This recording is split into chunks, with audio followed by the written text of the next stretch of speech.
There are many who are strong, and they'll get back to worshiping, and they are getting back to worshiping, and so forth. But I question how many of those weak brothers won't come back. When the doors are opened again, you won't see them back. Because they'll look at the situation and say, see, it's just not that important. It's not that essential. I even saw one individual. I have no idea who this person is. I couldn't tell you the person's name now for the life of me, if my life depended on it. I don't know this person. I assume it's a member of the church, but took the position, well, the authorities, the government said for us not to assemble, and therefore that gives us justification. Really?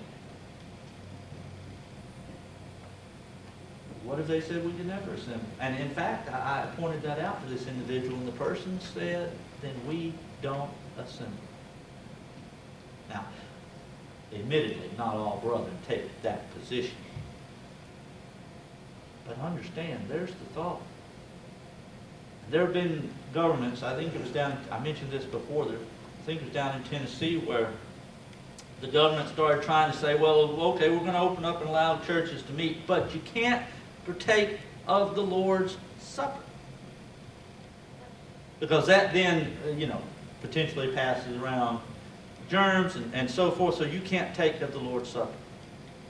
Brothers and sisters, when the government starts telling you or asking you, some say asking, but when they start dictating what you can do and can't do, guess what? If we let them tell us that we can or can't do this, guess what they're going to continue to do? They're going to continue to tell us what we can and cannot do.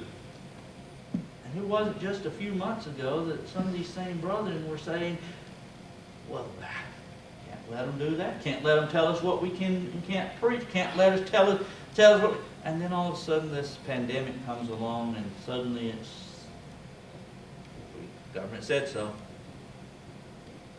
I'm very pleased, brothers and sisters, with the congregation here, that we have continued to meet. I know some have considered their health and loved ones' health, and for themselves, that they have looked at the situation and said, well, for the situation, I need to be extra cautious, and that's an individual decision, right?